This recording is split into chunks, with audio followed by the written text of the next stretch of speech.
Welcome to Black Hole Spoiler.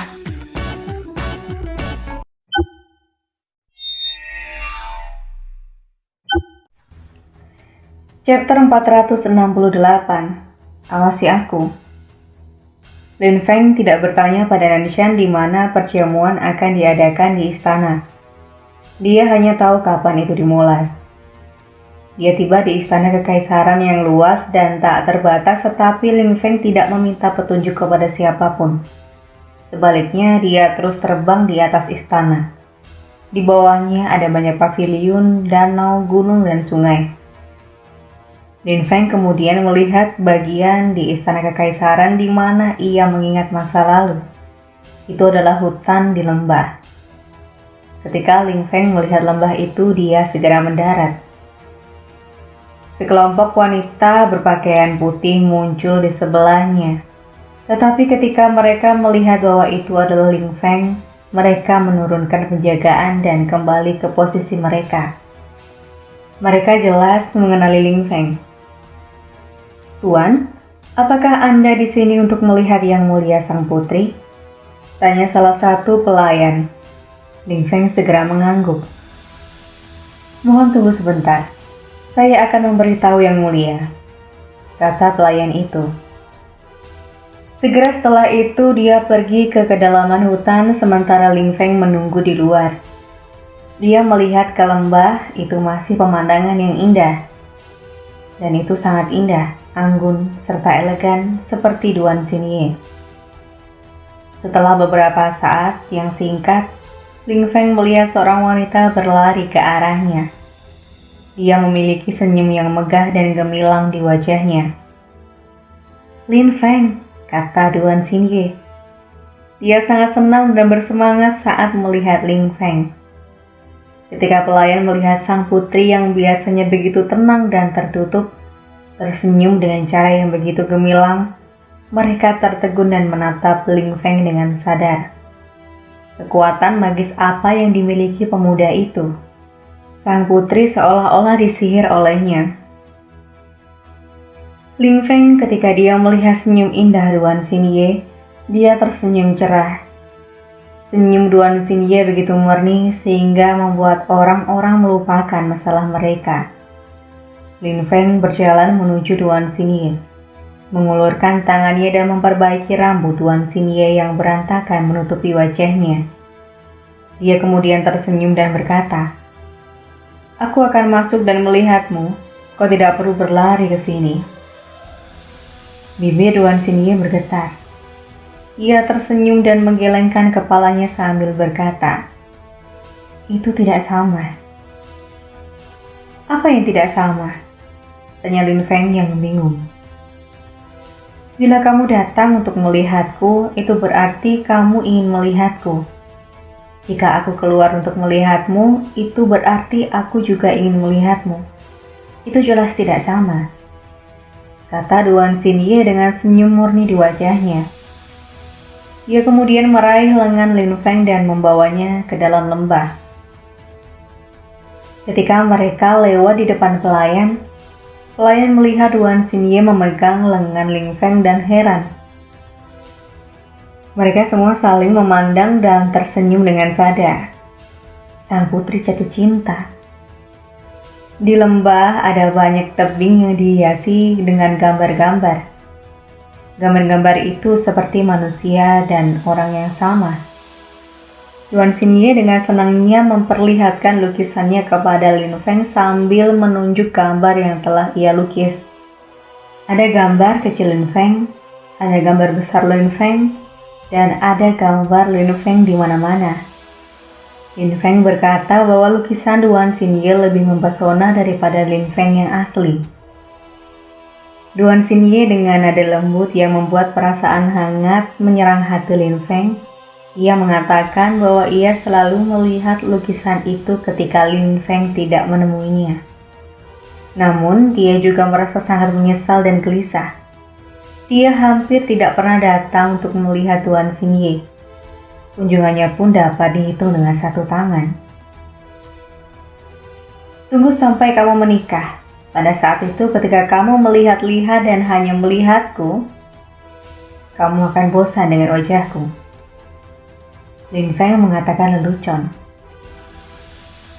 Lalu, kapan kita akan menikah? Tiba-tiba Duan Xinye bertanya sambil menatap mata Lin Feng dengan cara menggoda. Dia tampaknya tidak sabar. Lin Feng terkejut dan tersenyum masam. Dia terdiam dan tidak tahu harus berkata apa. Aku hanya bercanda, kata Duan Xinye sambil tersenyum. Dia kemudian menoleh dan tidak melihat Lin Feng lagi. Kemudian dia berkata, kamu dan Meng Jin bisa menikah. Yang paling penting adalah kau menjagaku. Itu sudah cukup bagiku, kata Duan Xinye sambil tersenyum. Tetapi senyumnya menyembunyikan kesedihannya. Namun dia tidak akan menangis. Dia sudah jelas tentang perasaannya dengan Lin Feng setelah percakapan terakhir mereka. Yang paling penting adalah bahwa Lin Feng tidak meninggalkannya. Itu sudah cukup baginya. Jika dia kehilangan status sosialnya, itu tidak masalah. Dia hanya ingin tetap bersama Lin Feng. Sebenarnya pikiran Duan Xinye sederhana. Dia mencintainya dan ingin bersamanya. Sesederhana itu. Lin Feng meraih tangan Duan Xinye dan memegangnya dengan kuat yang membuat Duan Xinye berdebar. Lin Feng kemudian memberitahu Duan Xinye bahwa malam ini pangeran kedua mengundangnya ke perjamuan. Beberapa orang dari Kekaisaran Gunung Naga dan Tiang Feng juga akan ada di sana.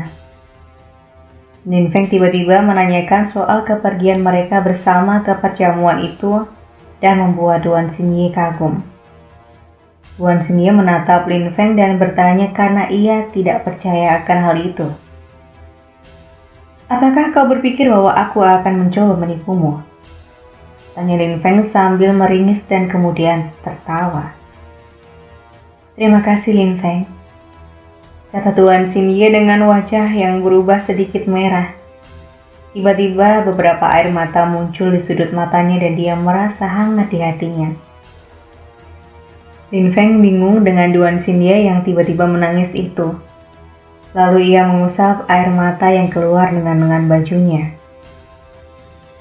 Saya sangat senang, kata Duan Xinye menggunakan lengan bajunya untuk menghapus air matanya. Dia tampak bebas dan tidak terkendali pada saat itu. Ia benar-benar bahagia. Jika Lin Feng ingin pergi ke perjamuan bersamanya, ia akan pergi. Bukan sebagai putri mahkota, tetapi sebagai wanita Lin Feng. Selain itu, perjamuan itu akan luar biasa. Akan ada semua bangsawan-bangsawan di negara ini. Dengan demikian, Lin Feng akan menunjukkan kepada semua orang bahwa Duan Xinye berada di bawah perlindungannya. Itu adalah satu-satunya alasan dan Duan Xinye pun setuju. Kamu telah melakukan begitu banyak untukku. Semua yang aku lakukan sekarang tidak akan cukup, kata Lin Feng sambil menghela nafas. Bersama Duan Xinye sebelumnya cukup sulit. Duan Xinye adalah seorang putri dan dia dihormati oleh semua orang. Saat itu Lin Feng, terlepas dari gelarnya, ia tidak memiliki banyak kebanggaan. Dia juga tidak memiliki kekuatan yang cukup untuk diterima di masa lalu. Banyak orang yang berpacaran dengan Duan Xinye di masa lalu jauh lebih kuat dan memiliki pendukung yang kuat. Tentu saja situasinya kini telah berubah. Lin Feng adalah putra Yue Menghi dan semua orang tahu tentang hal itu. Dia telah memberitahu semua orang bahwa Lin Feng adalah putranya ketika ia berada di danau Xiangqiang waktu itu. Semua orang tahu tentang latar belakang Lin Feng di Zuiyue. Jadi Lin Feng memiliki apa yang diperlukan untuk menjalin hubungan dengan Duan Xinye. Ketika Duan Xinye mendengar Lin Feng, ia bahkan lebih tersenyum. Dia kemudian meminta Lin Feng untuk menunggunya mandi. Pada saat itu mereka sudah tiba di dalam kediaman Duan Xinye. Di tepi kamar Duan Xinye ada pintu batu dan di belakangnya ada mata air panas. Hanya orang-orang yang sangat kaya dan mulia yang akan memiliki hal yang mewah sebagai bagian dari tempat tinggal mereka. Tetapi Duan Xinye adalah seorang putri sehingga tidak mengejutkan sama sekali. Lin Feng, berjagalah untukku, kata Duan Xinye dengan suara manis. Dia kemudian membuka pintu batu dan melewatinya. Dia kemudian mandi di sumber air panas. Lin Feng bisa melihat uap air panas yang melayang di udara dan mendengar suara air gemericik. Dia juga mencium aroma menyenangkan memenuhi ruangan. Lin Feng tiba-tiba merasa gelisah. Duan Xinye sedang mandi dan dia belum menutup pintu. Bukankah dia terlalu mempercayai Lin Feng? Xinye, apakah kamu tidak takut kalau aku akan mengintipmu? Kata Lin Feng. Meskipun dia memiliki tekad yang kuat, dia berada pada situasi yang menggoda. Lin Feng tersesat dalam pikiran liar dan fantastis. Duan Xinye tertawa dan menggoda Lin Feng dengan Lin Feng yang sebelumnya telah melihat tubuh Duan Xinye. Lin Feng terkejut. Dia ingat waktu itu di pemerintahan Xi di Monyue yang membuatnya merasa lebih aneh. Setelah waktu yang singkat yang terasa seperti keabadian bagi Lin Feng, Duan Xinye selesai mandi dan keluar. Senyumnya gemerlapan dan keharumannya menyenangkan. Ia menatap Lin Feng dengan tatapan menggoda. Lin Feng tersenyum kecut dan memandang Duan Xinye. Ia cantik, anggun, dan elegan. Wajahnya cantik dan murni. Setelah mandi, kulitnya indah dan halus.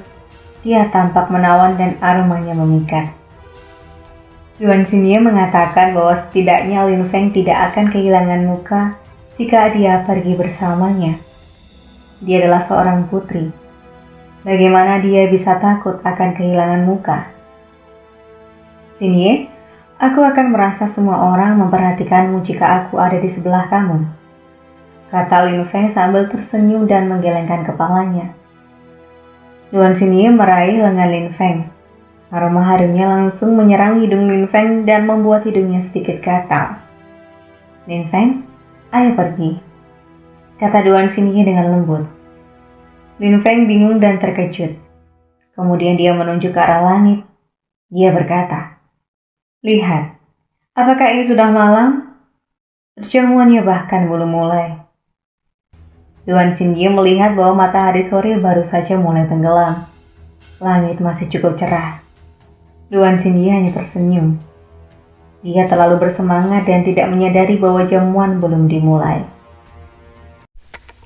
Itulah cerita lanjutan dari Peerless Martial of God. Nantikan kelanjutan cerita ini dengan cara subscribe dan tunggu kelanjutan ceritanya hanya di Black Hole Spoiler.